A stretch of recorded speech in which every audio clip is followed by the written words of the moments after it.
So let's begin by offering our respects to the founder Acharya of ISKCON, His Divine Grace, A.C. Bhaktivedanta Swami Srila Prabhupada.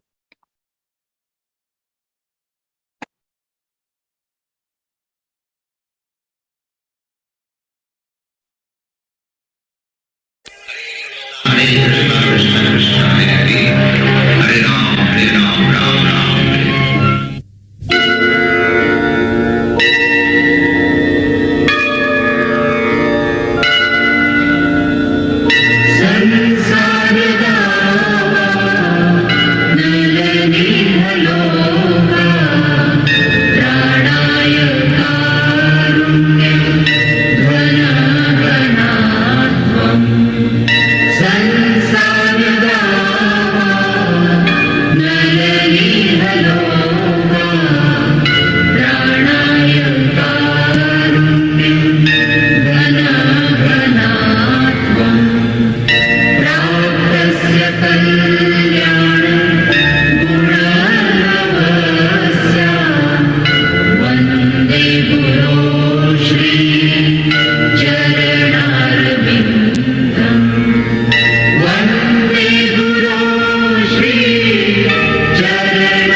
Srila Prabhupada ki Jai.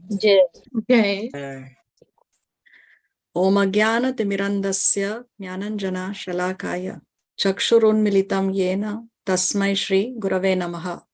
Nama Om Vishnu Padaya Krishna Prestaya Bhutale Srimate Bhaktivedanta Swamin Iti Namine. Namaste Saraswate Deve Gauravani Pracharine Nirvishesha Shunyavadi Paschatya Deshatarine. He Krishna Karuna Sindhu Dina Bandhu Jagatpate Gopesha Gopika Kanta Radha Kanta Namostute Tapta Kanchana Gaurangi Radhe Vrindavaneshwari Vrishabhanu Sute Devi Pranamami Hari Priye Vancha Kalpataru Vyascha Kripa Sindhu Vya Evacha Patitanam Pavanebhyo Vaishnavebhyo Namo Namaha. Shri Krishna Chaitanya Prabhu Nityananda Shri Advaita Gadadhar Shrivasadi Gaura Bhakta Vrinda. Hare Krishna Krishna Krishna Hare Hare Hare Rama Rama Rama Hare Hare. Please repeat after me. Om Namo Bhagavate Vasudevaya. Om Namo Bhagavate Vasudevaya. Om Namo Bhagavate Vasudevaya. Om Namo Bhagavate Vasudevaya.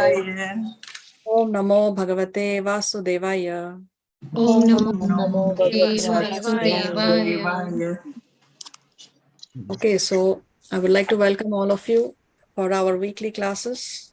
I'm very happy to see you here with us. We have Meena Bharwani, Divya, Lavina, Aja, Ayush, Disha Jadwani, Karuna Jadwani.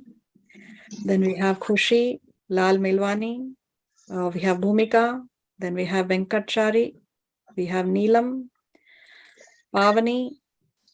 My parents are there. And we have Ranjit, Ritu Lalwani, Saket, Shivani, Sri Radhe Mataji, and Venkatesh Prabhu.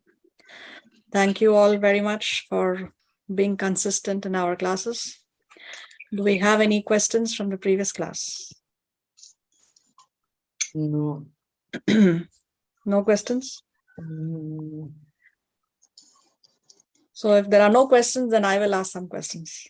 Can I ask questions? Yeah, sure. You're a teacher. I was expecting this only. Okay, so let me bring up my PowerPoint 1 second. So how many planetary systems are there in each universe? 14. 14 planetary systems. Where are we? Up, down, or in the middle? Middle. Middle. We are in the middle. So if the middle planetary system, or where we are situated, is called as Karma Bhumi, then the higher and lower planetary systems are called as Uh,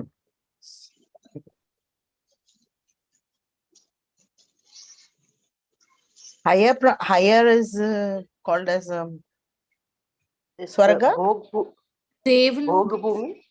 Bhog Bhumi. Yes, higher and lower both are Bhoga Bhumis, right? We only exhaust whatever we have accumulated, irrespective of, I mean, whether it's good or bad. The point is we just exhaust it. So what is the highest destination one can attain? Highest. Goloka. Go. So, Okay, Goloka. so within the 14 planetary systems, do we have Goloka? No. No. Upper than Above that. Earth. So the highest is beyond even the 14 planetary systems, right? Beyond the universe and beyond the universes. What is the highest planetary system within the 14 planetary systems? Is it Vaikuntha? Vaikuntha? Within the 14 planetary systems, which is the highest? Swargaloka. No. Brahmaloka. Brahma Loka, yes, the planet of Yes. Lord Brahma, isn't it? So these Brahmans or the universes, they are called Brahmand because they are in the shape of an Egg. Egg. What is the color of these universes? Blue. Golden. Golden, yes, they are golden egg-shaped universes. Very nice. So are all the universes of the same size? No. So, so how do we know if the universe is big or small? It's proportionate to The number of heads Brahma has. the number of heads Lord Brahma has. The Lord Brahma of our universe has how many heads? 3. 4. 4 heads. 4 heads. Yes. So that indicates that our universe is very, very small compared to the other universes, because other universes have Brahmas of even 10 million, 100 million heads, right? Okay, very nice. Let's see, what else did we see? So there are 2 types of duties. One is material duty and the other is Spiritual. spiritual duty, which we should do, which is more important? Spiritual. Spiritual. Spiritual. So we can give up our material duties? Yes. Both duties are important. Both duties are Both. important, right? We have to do our material duty as well as As our well as spiritual bhakti. duty. Then only we can Krishna- create the harmony. Yeah, correct. Harmony. Very nice. Krishna never told Arjuna, you don't do your duty of fighting, right? He told him, you are a Kshatriya, you have to fight, you do your duty of fighting. At the same time, you think of me. So both Krishna wants Arjuna to do both. So we have to do the same thing, both material as well as the spiritual duties. Okay. What else did we see? Let's see.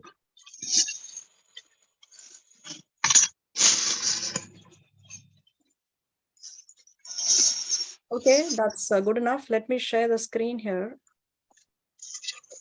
Yeah, go to our Veda base.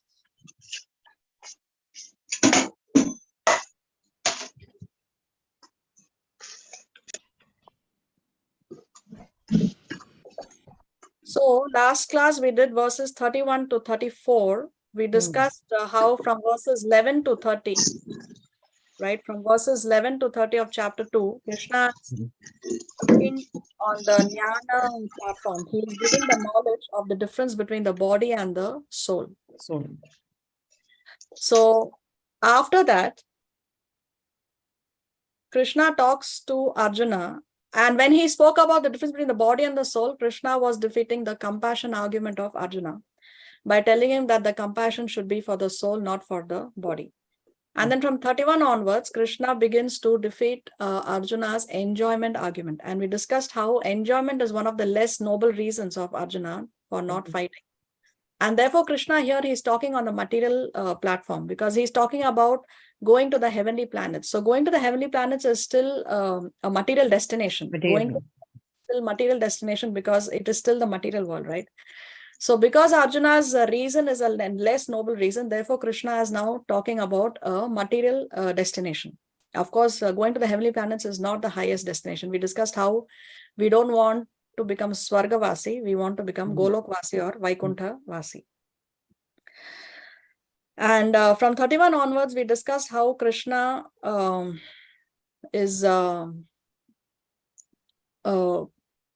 Krishna gives the reasons as to, or the things that Arjuna would lose if he does not fight the war.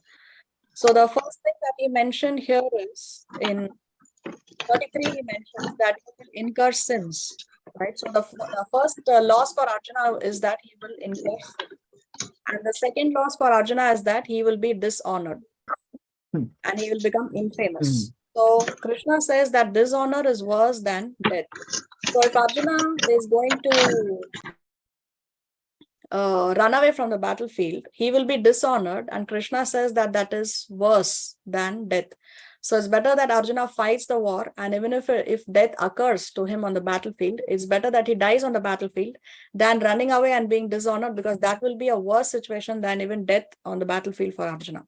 So dishonor is worse than death. And we gave one example of how someone was dishonored when he deserved a death sentence. Which example we saw?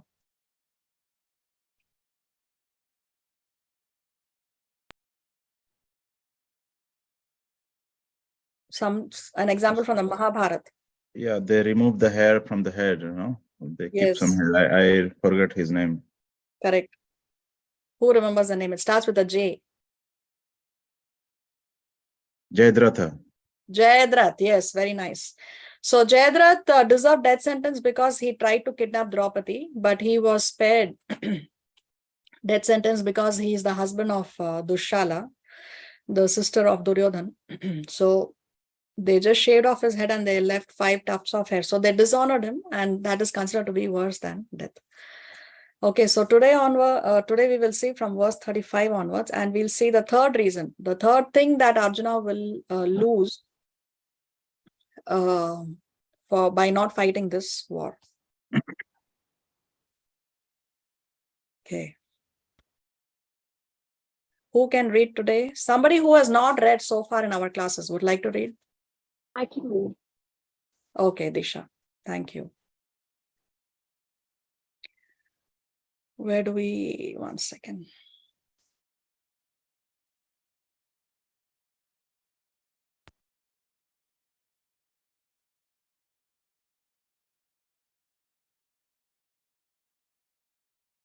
Let's hear the verse.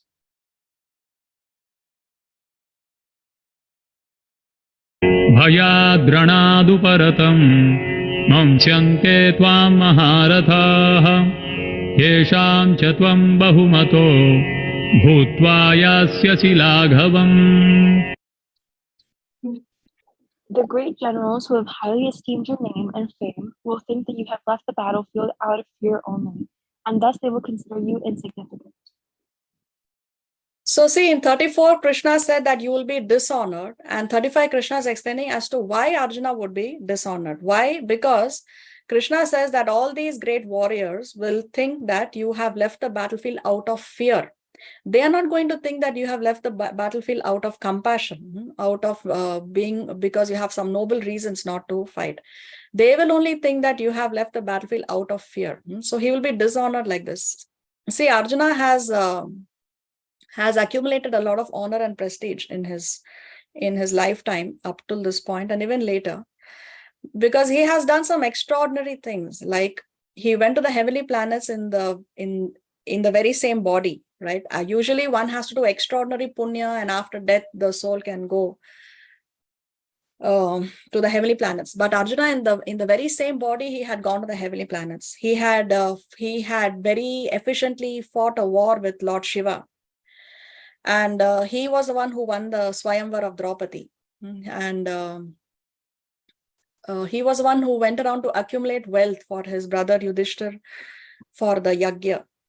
And he was also the favorite student of Dronacharya. Dronacharya taught Arjuna more than he taught the others, because Arjuna was willing to learn more than the other children. When all the other children would sleep, Arjuna would be awake in the night and he would be practicing what he was taught, as a student, as a child.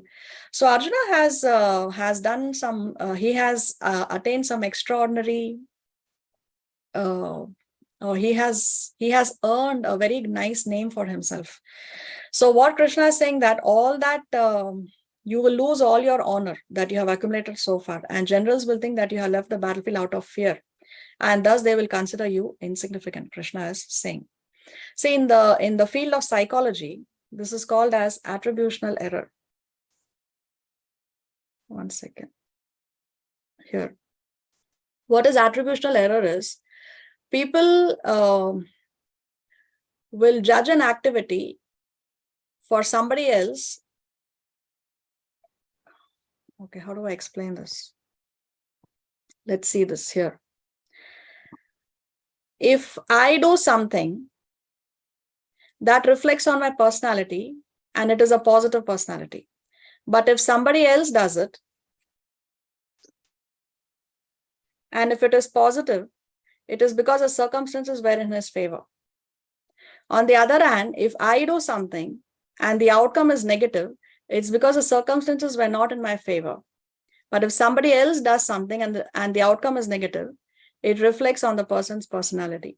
For example, if I get good marks in the exam, that's because I studied hard and I worked for it and I deserve the marks. If somebody else gets good marks in the exam, it's because the circumstances were in his favor, or the question paper was very easy, or it was just by luck. The teacher was in a good mood and she gave him better marks. So like that. On the other hand, if I get bad marks, if the outcome is negative, so my marks are not very good, it's because the question paper was very difficult. The circumstances were such, or the corrections were probably not correct. Board exams, you don't know how the correction was, or the question paper was too tough, or there were questions out of the syllabus. So circumstances were not in my favor. And if somebody else gets low marks, the outcome is negative for somebody else, then it's because a person did not work well for the exams. This is called as attributional error. So people look at your action, not the motivation or heart. That's what Krishna is saying here to Arjuna, that people are not going to consider that you had noble reasons, you were compassionate, you did not want to kill your superiors, and you were not greedy for the kingdom. They are not going to talk about all that. They will simply say that you ran away out of fear. Another example of this attributional error could be if somebody is driving and somebody cuts, let's say I'm driving, somebody cuts me off, then that's because the person is not a good driver. But on the other hand, if I cut someone, then that's because I'm in a hurry and I have an important meeting to attend, or I'm in an emergency, therefore I'm cutting somebody else off, like that. So what are the lessons to be learned from this attributional error? We should not attribute motivation to actions by default without understanding circumstances.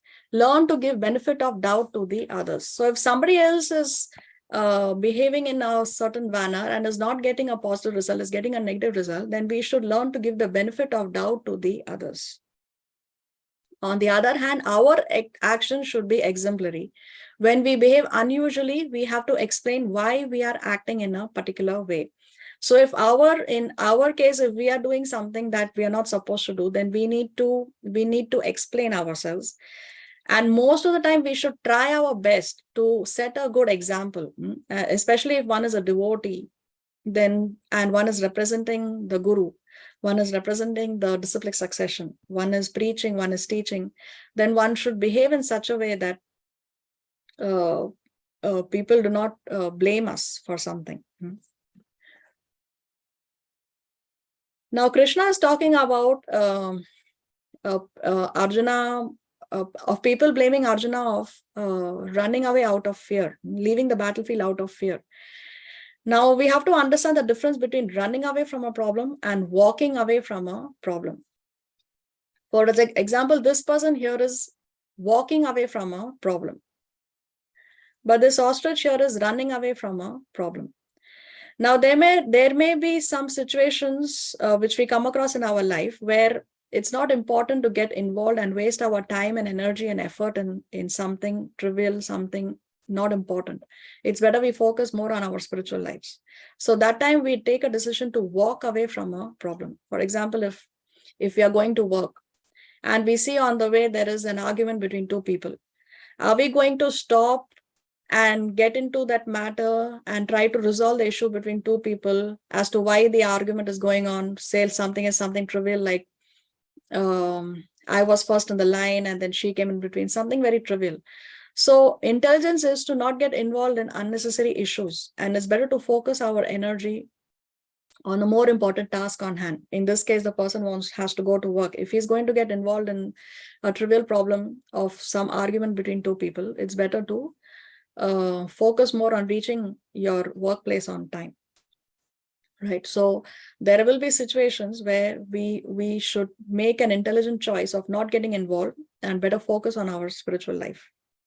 On the other hand, if there is something very grave, there is something very serious, then we need to resolve the issues. At that time, we should not run away from our problems. This ostrich is trying to stick his head in the ground when he sees an issue, but he's only trying to run away from the problem. It's not going to resolve the issue for the ostrich. So in the case of Arjuna, what he's trying to do is he's trying to run away from a problem because he has to fight the war. He's a Kshatriya. So it is crucial, it is important that he stays on the battlefield, he fights the war, and he resolves the issue on hand.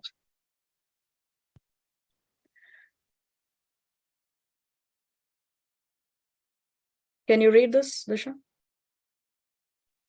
Yes. Running away from a problem involves distancing away physically, but remain connected emotionally based on fear. Walking away from a problem involves distancing away both physically and emotionally. 2. Cowardly act by spineless people, and walking away from a problem is an intelligent move by mindful people. Running away from a problem, our consciousness is consumed by the scariness of the problem and our inability to deal with it. And our consciousness is consumed by the insignificance of the problem. 4, our concern is to somehow run for refuge somewhere where it doesn't matter as long as it is away from the problem. 4, our concern is that the problem is not worth our time and effort. There are better occupations to engage in. 5, focuses on what we are moving away from, and focuses on what we are moving towards. 6, Krishna condemns it when he reproaches Arjuna for his inability to fight, and Krishna recommends it in 2.14 when he advises Arjuna to tolerate the unpleasantness caused by life's dualities. Okay, let's go to 2.36. अवाच्यवादांश्च बहून् वदिष्यन्ति तवाहिताः निन्दन्तस्तव सामर्थ्यं ततो दुःखतरं नु किम्.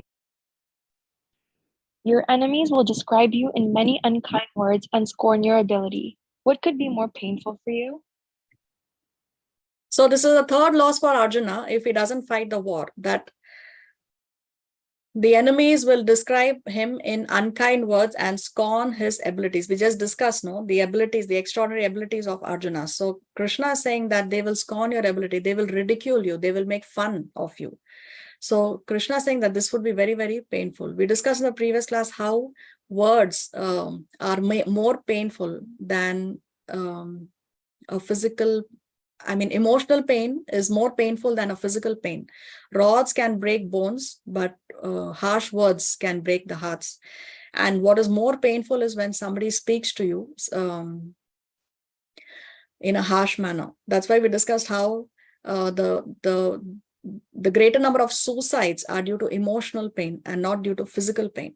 So Krishna is saying, what can be more painful for you when your enemies will describe you in unkind words and scorn your ability? So we should be careful not to hurt anyone with our harsh words. It's very, very important that we use kind, polite words. We are polite to people and we don't want to hurt people emotionally because that is very, very painful. अतो वा प्राप्स्यसि स्वर्गं जित्वा वा भोक्ष्यसे महीम् तस्मादुत्तिष्ठ कौन्तेय युद्धाय कृतनिश्चयः. O son of Kunti, either you will be killed on the battlefield and attain the heavenly planets, or you will conquer and enjoy the earthly kingdom. Therefore, get up with determination and fight. So see, Krishna very intelligently, he is converting Arjuna's lose-lose situation to a win-win situation. Previously, we discussed how Arjuna said that he's in a lose-lose situation. Right? We will see the slide on that again to refresh our memories. But basically, Krishna is saying that if enjoyment is your concern, then either way you will enjoy. How? Because if you are killed on the battlefield, you will go to heaven, and there you're going to enjoy for a long, long period of time. And if you win the war, then you're going to enjoy the earthly kingdom, right? Because he is going to be part of the royal family. His brother is going to be crowned king. So either he will enjoy in the heavenly planets or he will enjoy the earthly kingdom. Either way, Arjuna, if your concern is enjoyment, then either way you are going to enjoy. See, what was Arjuna's lose-lose situation? He said that whether I fight or I don't fight, I'm going to lose. Why? Because if he fights the war, either he will win or he will lose. If he wins, he said that I cannot enjoy because it will be tainted with the blood of my loved ones. And if he loses, of course, it means death. And on the other hand, if he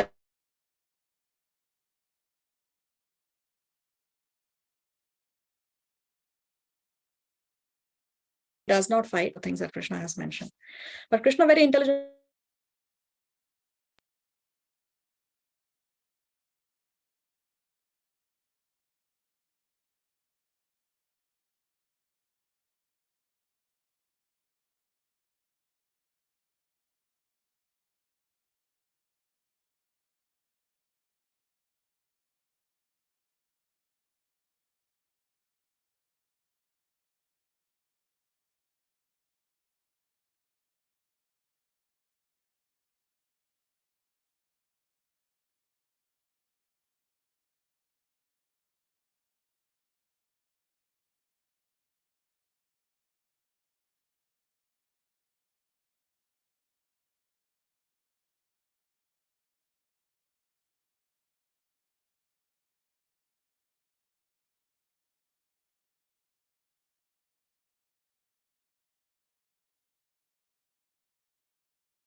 Can you all hear me?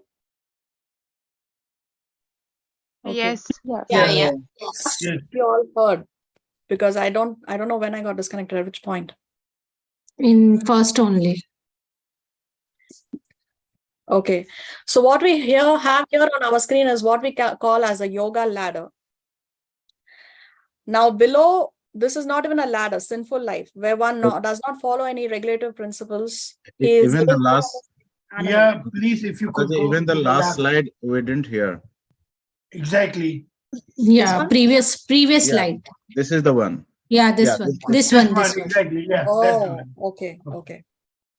So we were discussing how Krishna has changed Arjuna's lose-lose situation into a win-win situation. Arjuna said that whether he fights or he does not fight, he's in a lose-lose situation, because if he fights the war, either he will win or lose.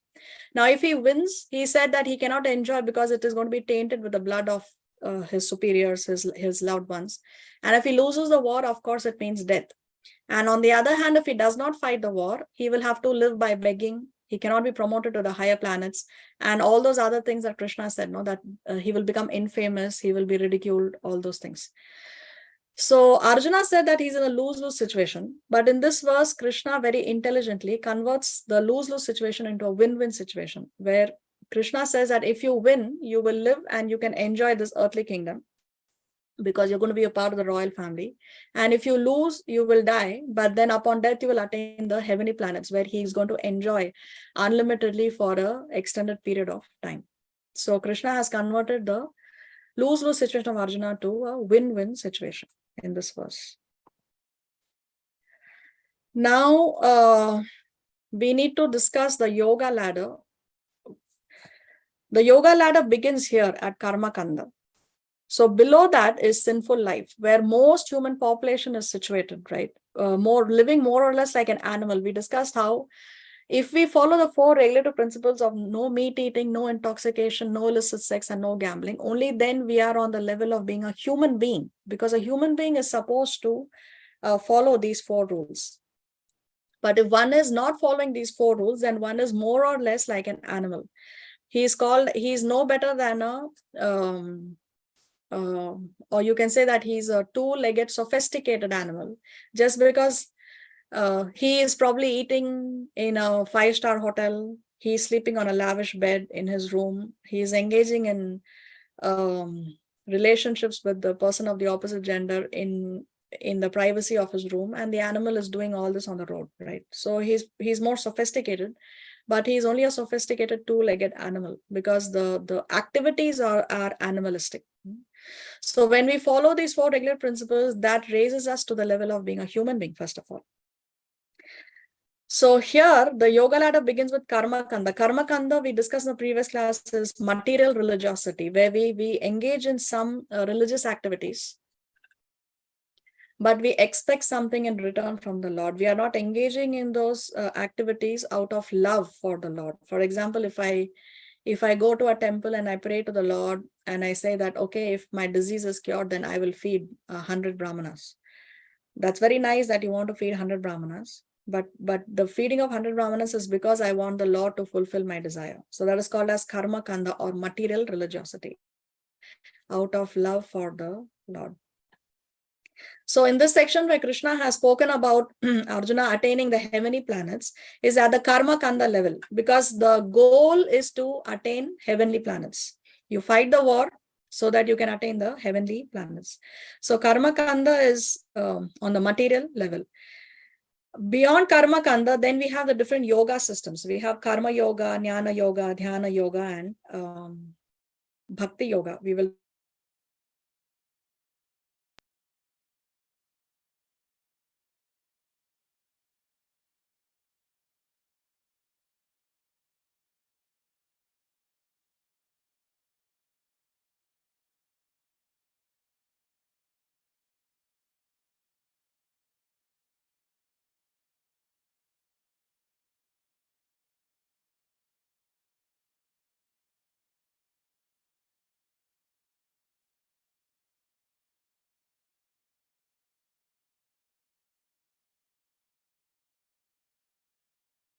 discuss this in detail. 253 is called as Buddhi Yoga.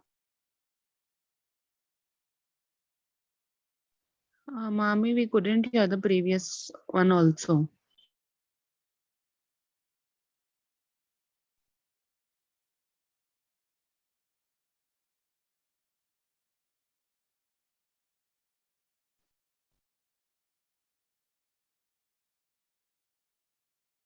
Oh, we didn't have previous one.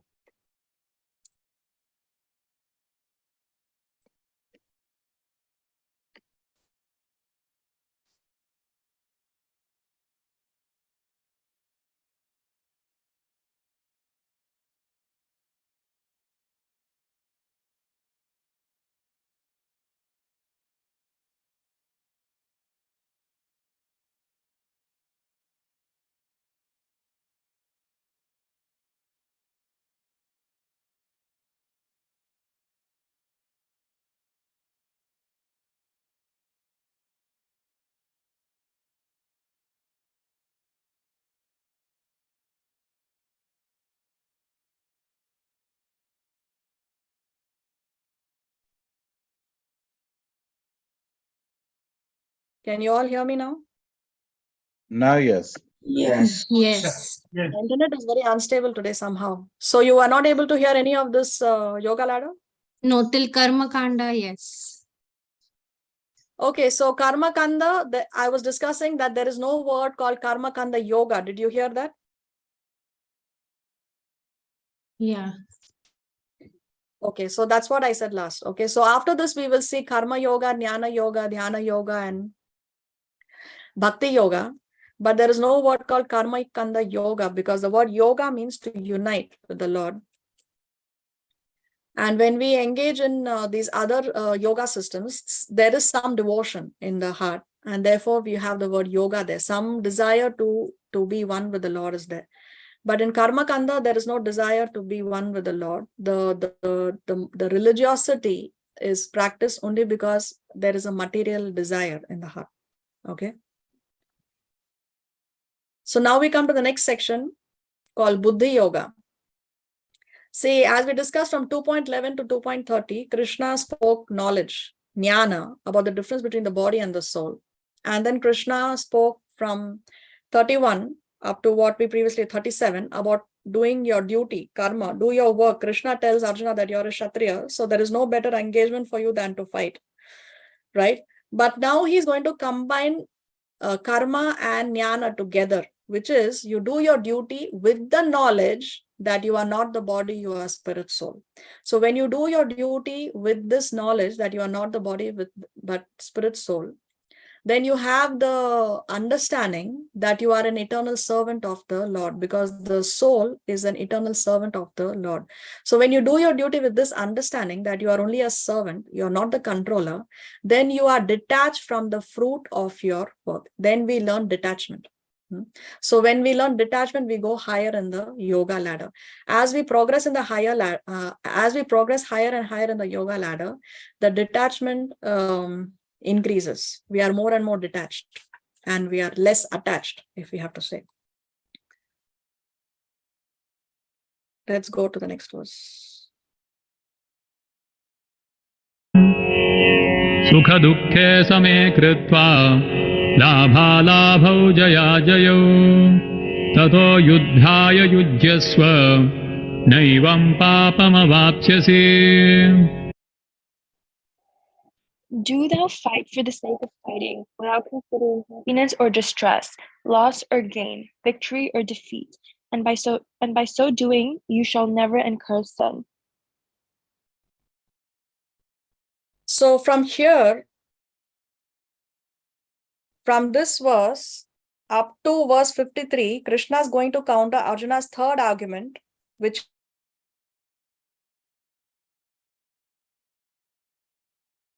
is fear of personalities. So here Krishna is going to counteract this up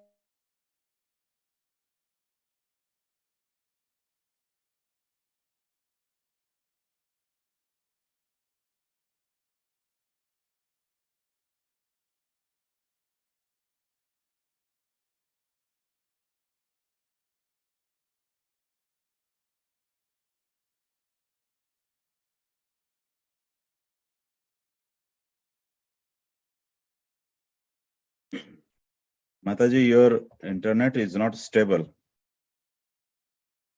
I think it's the same like Arjuna's mood.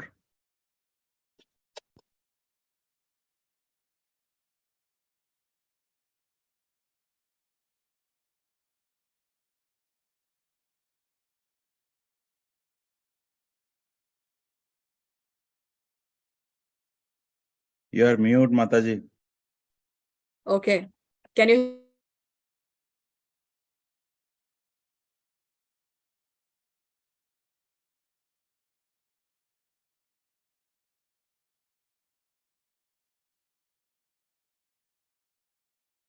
hear me now? Yeah. Yes.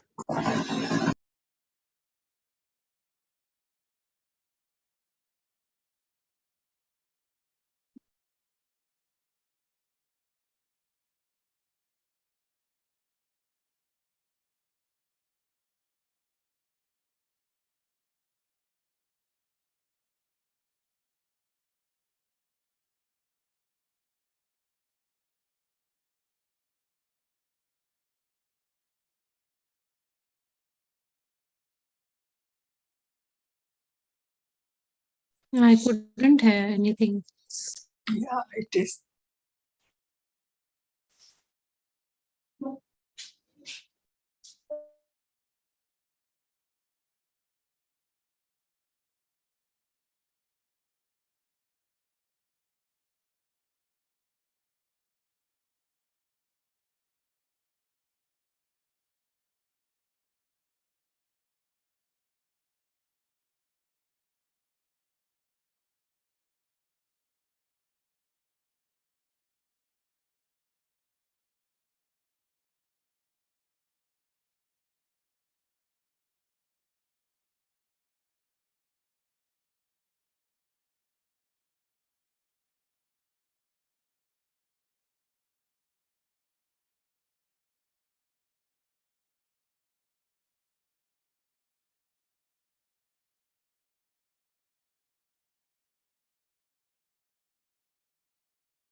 Can you all hear me now? Yes. Yeah. Yes. Now we can hear. Not clearly, but So I have even changed my internet connection. This is a third internet connection I'm trying to use. Now, if we disconnect after this, we'll have to call it off. Okay. Okay. This one is perfect. This one is perfect. Okay.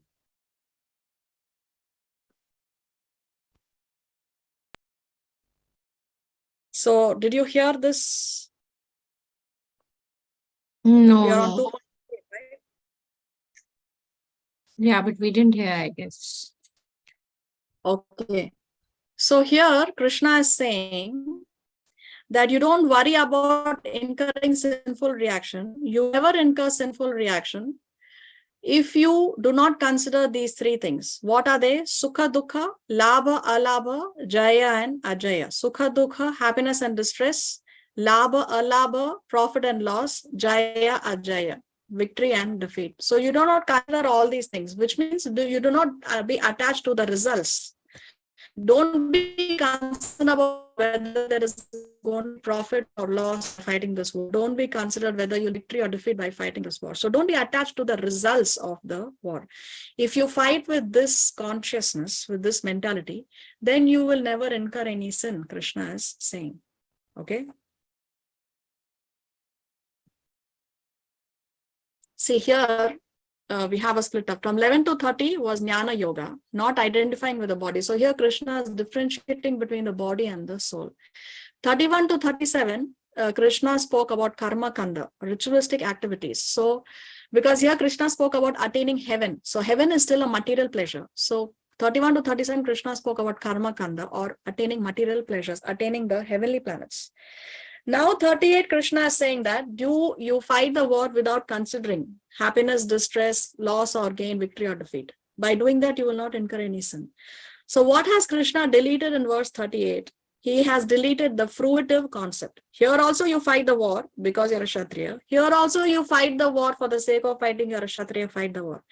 But here he has removed the fruitive concept. Don't be worried about the fruits you get by fighting the war. Remove the fruitive concept. So he's saying work without material attachment to the results. Don't worry about the results. Don't be attached to the results. Don't worry about whether you will be happy, whether there will be profit, whether there will be victory. be equipoised, be neutral to, doesn't matter what you're going to get at the end of the war. You just fight the war for the sake of fighting. Don't be attached to the results, Krishna is saying in 38. So see here, above the karma kanda, we have come to karma yoga. Karma yoga means you fight only because karma yoga. Karma means you do your duty. Yoga means because you have the desire to unite with the Lord. Now, karma yoga can be divided into two categories: sakama karma yoga and nishkama karma yoga. Sakama karma yoga. So as we go higher and higher, we discuss that there is more detachment. So immediately from karma kanda, before we reach nishkama karma yoga, there is a stage called sakama karma yoga. In sakama karma yoga, one obeys the actions, he obeys the moral and social codes, and are more or less devoted. So there is some devotion, because the word yoga is there. There is some devotion, some desire to unite with the Lord, but they are not completely pure. Why? Because they still have material desires in mind and are still attached to fruits of work and work itself. So there is still some attachment. But now at this stage, there is some desire to unite with the Lord. In Karma Kanda, there is no desire to unite with the Lord. Only desire is to enjoy. In Sakama Karma Yoga, some devotion is there, but still there is some attachment. That's not going to go away overnight, isn't it? So there is this state, Sakama Karma Yoga, where one is still attached to fruits of work and work itself. Then higher than that is Nishkama Karma Yoga, where now one has a desire to unite with the Lord, and one is not attached to the fruits. So Nishkama means without any desire for enjoying the fruits of one's work. There is no desire for personal interest. So that is called Nishkama Karma Yoga. But here one is attached to work itself. One is attached to that particular service that one is doing. For example, one may say that I am ready to serve in the temple by giving classes, but I do not want to serve in the temple by engaging in cleaning, sweeping and swabbing the temple floor, something like that. So I'm not attached to the fruits of my work. I'm not attached to the fruits of the seva, but I'm attached to the seva itself, that activity.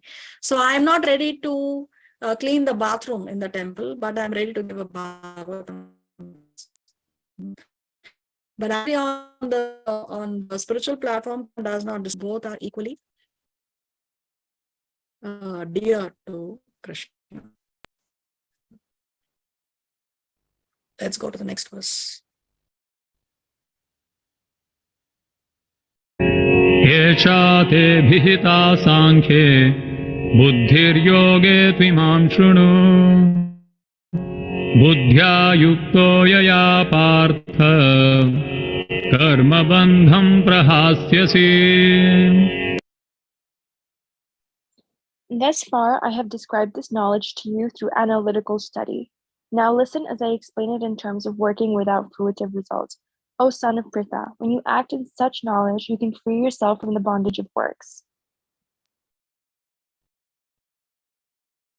So Krishna is saying, so far I've explained to you in terms of Sankhya Yoga. What is Sankhya Yoga? Sankhya Yoga is nothing but the analytical study of the body and the soul. So you analyze what is the body, you analyze what is the soul, and then you analyze what is the difference between the body and the soul. So this kind of analytical study is called as Sankhya Yoga. Now Krishna is saying, now I will explain in terms of working without fruitive results. So you work, but you don't be attached to the results. Krishna is saying that now I'm going to explain this to you in detail. And then Krishna says, when you work in such knowledge, so when you work in that knowledge, so when you combine jnana and karma together, when you do your duty with the knowledge that you are not the body or spirit soul, then you can free yourself from the bondage of works. Then you are not bound. Then there is no reaction. See, as long as there is a reaction to our action, we are going to remain in this material world. Doesn't matter whether it is good or bad. Doesn't matter if it is punya or it is papa. Papa will take us to hellish planets. Punya will take us to heavenly planets. But the bottom line is, whether it is papa or punya, whether you are going to heaven or hell, still you are bound. Still you are in the jail. Still you are in the material world. It doesn't matter whether you're in a first class jail with a nice facility, air conditioned jail, right? VIP facilities, or you are in a jail where hardcore criminals are kept. The point is you are in jail. You are still within the material world. So in order to come out of this material world, we have to be free from reactions. We have to be free from reactions. People think that ye punya ka kaam hai. It's very nice to do this punya. But punya will only take us to Swarga. And Swarga is still the material world. It is still a jail. Of course, it's a first class jail, but it is still the jail. It is still the prison house. So the idea is when we work with detachment, then we work, we don't accumulate any reactions to our action. And when there are no reactions, then we can go beyond the 14 planetary systems and attain Goloka or Vaikuntha. So here Krishna uses the word Buddhaya. So here what Krishna is going to talk about is Buddhi Yoga. Now what is this Buddhi Yoga? We know that the word Buddhi means intelligence, right? So Buddhi Yoga is the intelligent use of the mind by keeping it engaged in devotional activities. Now we know that of all the senses, the mind is considered to be the most difficult of all the senses. It's the most difficult to control the mind. It's the sixth sense. And all the five senses are my sixth sense. To have the mind in control, we can automatically control the other senses by default. All the senses revolve around. So yoga, Buddhi Yoga, intelligent use of by keeping it engaged in devotional service. So mind needs some engagement. We have this saying, no, that a devil, that an empty mind is a devil. So the mind definitely needs some engagement. We have to engage the mind in something or the other. So when we engage the mind in devotional activity, then that is considered to be the intelligent use of the mind. And that intelligent use of mind by keeping it engaged in devotional activities is Buddhi Yoga. And Buddhi Yoga is the same as Bhakti Yoga or devotional service to the Lord. Because when we use the mind in devotional activities, then we are using the mind intelligently. And that is nothing but Bhakti Yoga, because Bhakti means engaging our senses in the service of the Lord. So one who is very intelligent can take to Krishna consciousness. So it's actually a very intelligent decision if one chooses to take to Krishna consciousness. One who becomes a devotee is actually intelligent, is not foolish. Can you hear now? I saw a message that the voice is getting cut. Yeah. Yeah, it's perfect. It's perfect now. Okay. No, in my case, it's cutting. Today is just not the day. The moral of the story is don't miss any class. We missed the previous class and today there are so many obstacles. Anyways.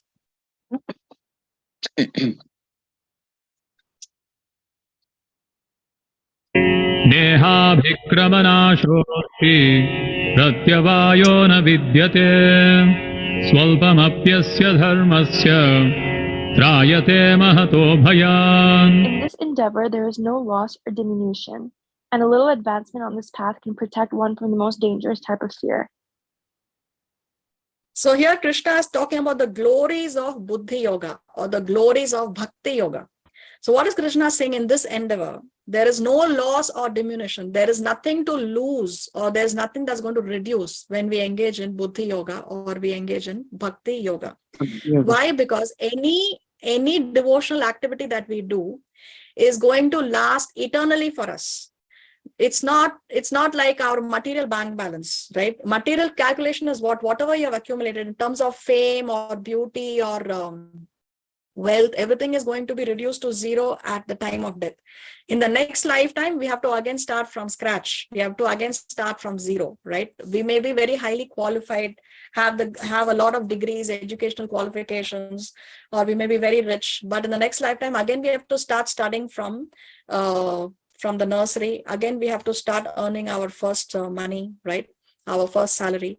So material calculation is everything is lost at death. But spiritual calculation is we carry on from where we left off in the previous lifetime. Every single act of devotional service that we do, every single word that we speak, every single, even the simple act of offering an incense stick, the simplest act of even hearing one shloka, or even if we just pluck a flower from a plant on the road and we bring it to our homes and offer it in the altar, all this is counted as devotional service, and every single thing is made note of, and we carry that to the next lifetime and the next lifetime and the next lifetime, and it is eternally with us. The spiritual bank balance remains with us eternally. So in the next life we carry on from where we left off. So that's why Krishna is saying in this endeavor there is no loss or diminution. There is nothing to lose. Every single thing that we do in bhakti, there is nothing to lose. It's a win-win situation. That's why Krishna says that this is intelligence, this is buddhi yoga, because intelligence is to engage in that which will last for us eternally. What is the use of spending our life, our time, our effort in accumulating things which we have to leave behind and go, because everything is going to be snatched away from us very brutally at the time of death. So if we finish this lifetime at 50%, then in the next lifetime we continue from 51%. There is nothing to be lost. And what is Krishna saying? A little advancement on this path can protect one from the most dangerous type of fear. Now, the greatest fear for someone who wants to go back home, back to Godhead, is the fear of losing the human body. Because as long as we have the human body, we have the opportunity to use the body in the service of the Lord.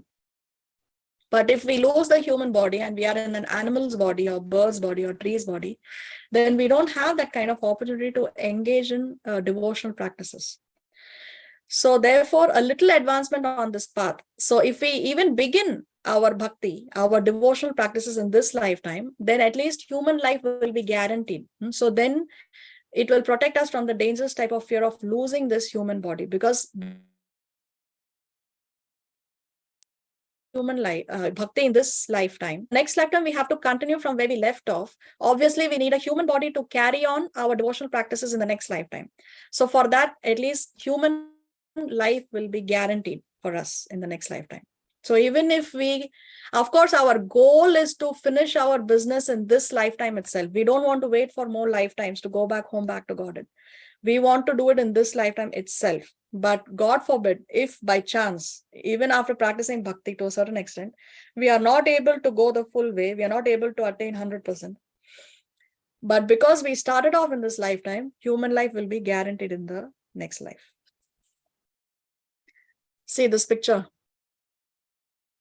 Prison of the material world. Now for these prisoners, let's say all these prisoners have been given the key to the lock that's preventing them from going out of the jail. Now, the greatest fear that these prisoners have is to lose that key, isn't it? Because the key is the way by which they can come out of jail. So like that, the greatest fear for a devotee is to lose this human life, because a human life is the key by which he can come out of the prison of material existence. Now, a foolish person, a foolish prisoner will say, all right, I have the key, but I want to stay in jail because I'm getting food, I'm getting free food, I have free shelter, and I can stay here for the rest of my lifetime, isn't it? That's a very foolish mentality. An intelligent person will use the key to come out of that prison house and be free. So a foolish person will use this human body to eat better food. No, we work so hard to eat better, to sleep better, to mate better, to defend better. But then he's not using the key, he's not using the human body to get out of that prison house. That is intelligence, that is buddhi yoga.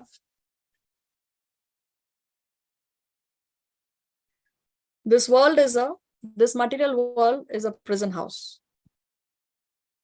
To convert a prison into a kingdom is a fool's errand, which means we want to go from a third-class jail to a second-class jail to a first-class jail.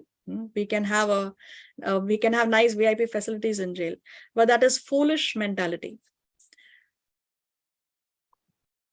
Even if some people succeed in living king size, they have to die rat size. So this saying is, live life king size. Okay, I live very opulently, but when death strikes, death is rat size. That is not going to come king size, because death for a non-devotee, we saw in the story of Ajamila, no? How the Yamadutas come to take him. So even if you succeed in living king size, living life king size, you have to die rat size. So what does Gita wisdom teach us? To get out of the jail of material consciousness. How? By practicing spirituality, we can raise our consciousness and attain Krishna's kingdom, where we can delight in a life of eternal love. That is Buddhi Yoga. That is intelligence. Things may belong, but for how long? We may have a lot of jewelry, we may have houses, many things may belong to us, but for how long? How long? Very soon, death is going to take everything away from us. To pack that we cannot use in your next destination is foolishness. Let's say someone is planning a vacation, and the vacation, the destination is a very hot place. It's going to be very, very warm, 35 plus degrees. If the person is going to pack in his suitcase sweaters and jackets or thermal wear clothes, that person is foolish, because the destination there is not cold, it's warm. So we pack in our suitcases that which we can use in our next destination, which we can use in that particular place where we are heading towards. So in the next body, what we can use is what we accumulate in our spiritual bank balance. We cannot use that which we are going to accumulate in our material bank balance. So do not pack that which you cannot use in your next destination. That is not intelligence. That is not intelligence.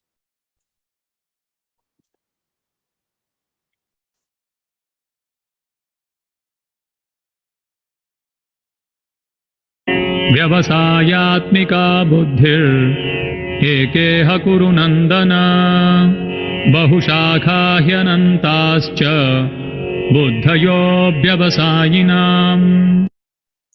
Those who are on this path are resolute in purpose, and their aim is one.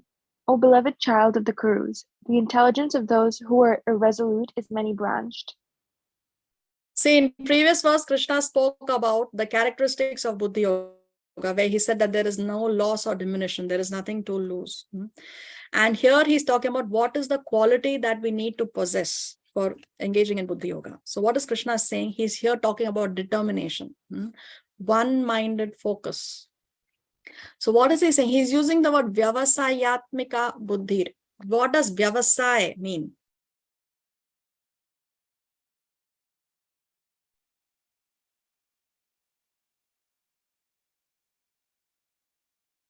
What does Vyavasaya mean in Hindi? Vyavasaya means business, something. Oh. Business, yes, business. Very good. So Vyavasaya means business. So Vyavasayatmika Buddhi means that, what do you mean by Vyavasayatmika Buddhi? So one who's in a business, right? A very serious businessman, he is not interested in any kind of dealing in which there is going to be some loss, for example. His focus is, I want profit. If there is anyone who's offering him a deal or to purchase or to sell or whatever it is, he wants profit. He is not interested in any other kind of nonsense, isn't it? So Vyavasayatmaka Buddhi means to have that kind of resolution, that focus, just like how a businessman is focused on only profit. In Krishna consciousness or in Buddhi Yoga or in Bhakti Yoga, one has to be focused. One has to have that resolute determination, and only that one aim. Their aim is one. So there is no distraction. There is no other space for any other kind of nonsense, right? He is focused on that. So determination is very, very important in our spiritual life. If we are not determined and we don't take see, for example, when we receive initiation, the disciple takes some vows, right, in front of the Vaishnavas, in front of the deities, in front of the fire yagya. He takes some vows that I will chant in ISKCON. I will chant every day at least minimum of 16 rounds of Hare Krishna Mahamantra, and I will follow the 4 regulative principles of no meat eating, no intoxication, no illicit sex, and no gambling. So when one takes those vows, then one has made a commitment. And determination to fulfill your commitments is very, very crucial in Krishna consciousness, or whatever vow we take in front of spiritual master, any vow that we take in front of Guru, Sadhu, Shastra, then we should be determined to stick to those vows. And that kind of determination, that kind of resolution, one-minded, or that focus, that aim is very, very crucial in our spiritual life. And if we do not take such vows, we do not commit ourselves, then we will get distracted by so many other things. We'll get distracted by so many other things. But when we fix our goal and we remain resolute, and we have that vyavasayatma buddhi, we have that business mind, that resolution to stick to our vows, then that is very, very important quality that we need to have in buddhi yoga or bhakti yoga. See, destination is to go back to Krishna. Now, if we focus on wealth, power, and glamour, and then we will not reach this destination. But if we focus on the divine, on Krishna, then upon death we can reach Krishna. Srila Prabhupada explains in the purport, he quotes this verse from the Chaitanya Charitamrita. By rendering transcendental loving service to Krishna, one automatically performs all subsidiary activities. This confident, firm faith, favorable to the discharge of devotional service, is called Shraddha. So what is Shraddha? What is faith? Is that by rendering service to Krishna, one automatically performs all subsidiary activities. So when we serve Krishna, automatically we are serving everyone else. We don't have to serve somebody else separately from Krishna. Now, we have a long list of social services that can be done, feeding the poor, or so many other things, opening hospitals and distributing some blankets in the winter. So many things, so many social services are available. But when we render devotional service to Krishna, then automatically we get the benefit of rendering all other services. Everything is there by default. Just like how when we offer water, when we water the root of the tree, then the water is automatically distributed to the other parts of the tree. We don't have to separately water the fruits or the leaves or the branches, right? We only water the root of the tree, and automatically water is going to the other parts of the tree. So when we serve Krishna, then automatically all other subsidiary activities by default is considered that we have done it. We don't have to separately endeavor to do anything else. So this is the example that we discussed. Water on the root of the tree automatically goes to the leaves and the branches. So what is Shraddha? Shraddha is unflinching trust in something sublime. So faith or Shraddha means that we trust Krishna. We don't have to separately endeavor to do anything to resolve our problems, to resolve our conflicts, or to take care of some social services. We just have the faith, you serve Krishna, and Krishna will take care of everything else. That is faith. So unflinching trust in something sublime. This is how this child, the father throws the child up in the air. The child is not scared. The child is smiling because the child has full trust that my father will hold me when I come down. That is the kind of trust that we have to place in Krishna, because Krishna is God, our Father. He will not let his children down.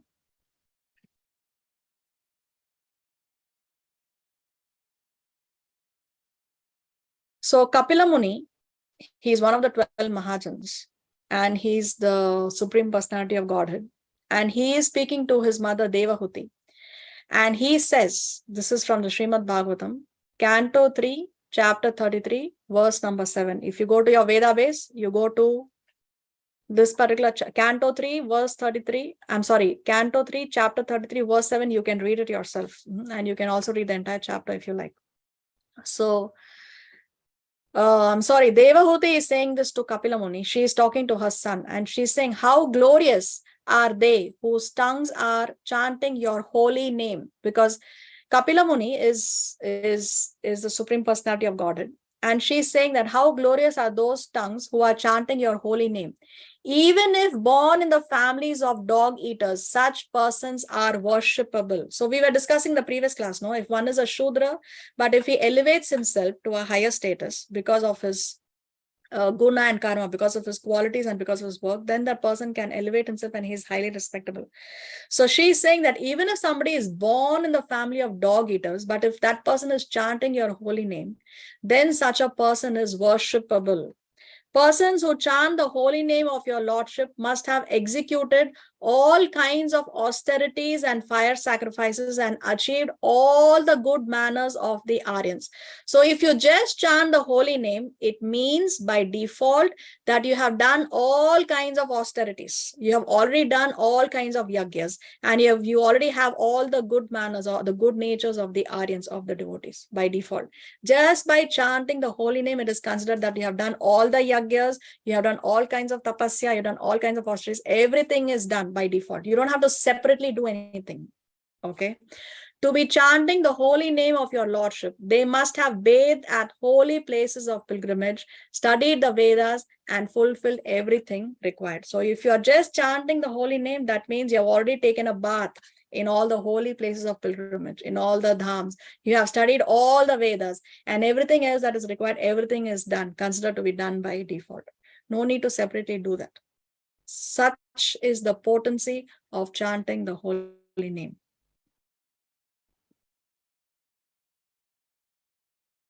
So talking about determination, determination means to subordinate pleasure to purpose. Instead of believing that there is a lot of pleasure available in choosing the path of least resistance, we must muster the determination to choose purpose over pleasure. So even, let's say we have to make a choice of choosing a guru. We need to make a choice. Now, sometimes now, at least I have heard this many times. People tell me, oh, I don't want to accept a guru in ISKCON because in ISKCON we have to give up even onion and garlic. So you're choosing a guru based on how much you want to have pleasure, right? How much I want to enjoy. I want to enjoy eating onion and garlic. Therefore, I don't want to choose a guru in ISKCON. So we have to choose purpose over pleasure, not pleasure over purpose. Let's say there is a guru who's allowing me to eat meat. He says, no problem, you can eat meat, you can enjoy intoxication. I will take care of everything else. If the guru says that, he's a bogus guru. Because a guru should only repeat the words of guru, sadhu, and shastra. If he's letting you to engage in sinful activities, and he says that I will take care, so what does a guru want actually from you? He wants your money and he wants fame. He wants to have some followers. But such a guru does not have the capacity to take you back home, back to Godhead. That guru will not be able to do. So what happens? This becomes a society of the cheaters and the cheated. There are people to cheat you, and people are getting cheated because they are choosing pleasure over purpose. So I want a guru who can allow me to enjoy. But if a guru is telling you to follow the regulative principles, okay, you cannot eat meat, you cannot indulge in illicit sex, you cannot indulge in gambling, you cannot indulge in intoxication, then the guru is repeating the words of guru, sadhu, and shastra. And when we choose such a guru, then we choose purpose over pleasure. So this is for any activity. Okay, so determination means to subordinate pleasure to purpose. We should focus more on the purpose. The goal is to go back home, back to Godhead. So what do I have to do to go back home, back to Godhead? But if I choose pleasure over purpose, then I'm more focused on my own sense gratification and I'm forgetting the purpose, that my goal is to go back to Krishna. And so I have to behave in such a way where I can attain that goal.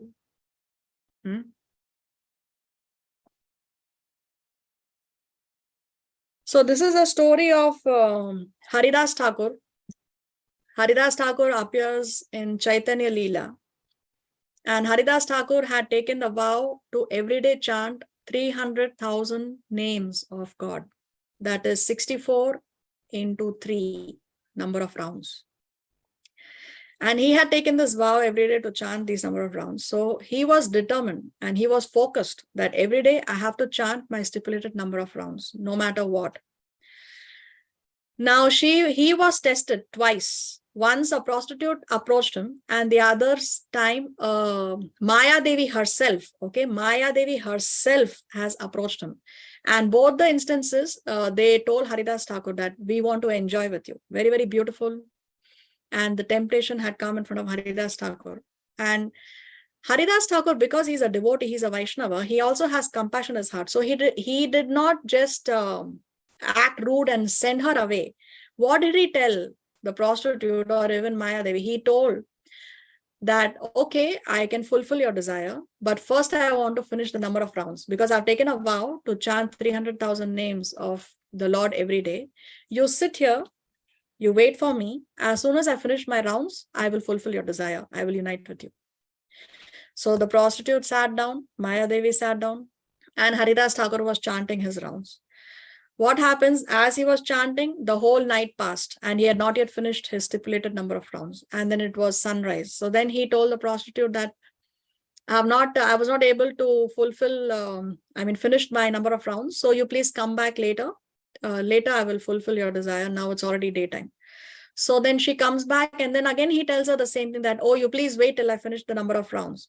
And like that, it happened for 3 continuous nights. Okay. After that, because the prostitute was hearing the holy name, she underwent a change of heart. She became purified just by hearing the holy name, because Haridas Thakur is chanting and she heard it. The sound vibration has entered her ears. So she has become purified, and now she has become a devotee, and she surrenders to Haridas Thakur, and she says that, please tell me what I should do. So then Haridas Thakur told the prostitute that you go, you sell whatever you owe, your house, your belongings, and you just just give it away in charity, and then you come back. And then Haridas Thakur accepted the prostitute as his disciple. So, and then Maya Devi herself also was defeated like this, because of the determination of Haridas Thakur to stick to his vow of finishing his stipulated number of rounds that day. So Krishna is talking about having that determination, that single-minded focus. That is very, very important in spiritual life. See, this verse, Haridas Thakur says, because he was arrested by the Muslim ruler of the state at that time. And the Muslim ruler told him that you give up this chanting, otherwise you will be killed.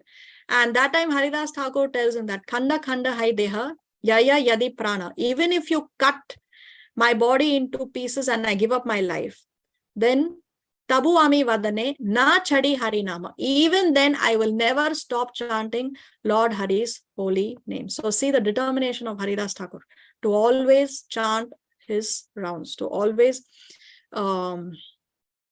finish with what he has committed to. So when we take initiation, we also make a commitment to our spiritual master, and we have to fulfill the commitments to our spiritual masters.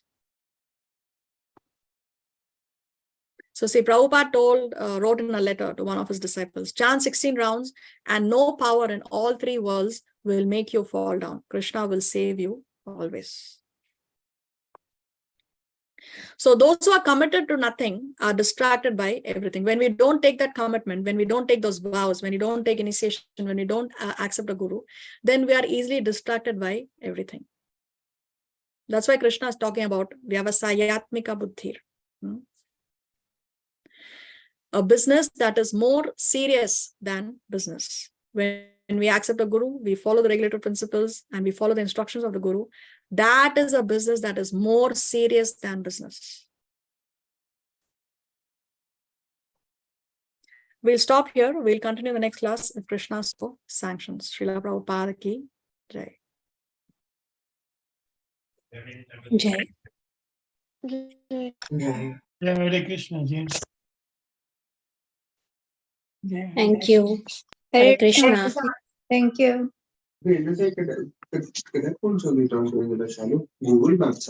Thank you.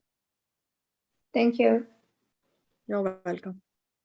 Hare Krishna Mataji, in the class, some of the content has been not audio when your voice cut. If you get something in the test, like how are we going to do it? Yeah, so what I'll have to do is I'll have to check the recording and see if at least it's there in the recording. I don't know how the recording has turned up. So depending on that, and then if you have any questions, you can ask always. Hare Krishna. Anything else we need to discuss?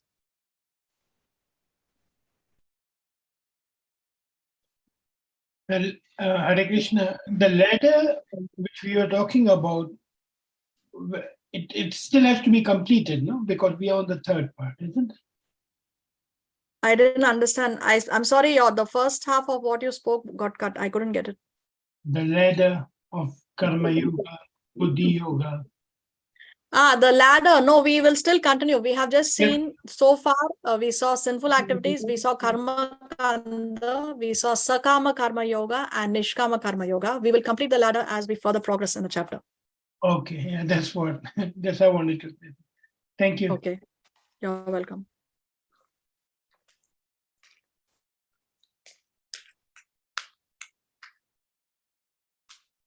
Anything else we need to discuss? No, thank you so much. Very grateful. You're welcome. Thanks to all of you for attending the classes. Thanks. Okay, so Thank you. wrap it up since there is nothing to discuss further, and hopefully we will see you in the next class. Till then, have a nice weekend, a nice week. Hare Krishna. Same to you, Hare Krishna. Hare Krishna. Sindhu Pavanebhyo Vaishnavebhyo Namo Namaha. Hare Krishna. Hare Krishna. Hare Krishna. Prabhupada ki jai, Bhagavad Gita ki jai. Jai. Yeah, Hare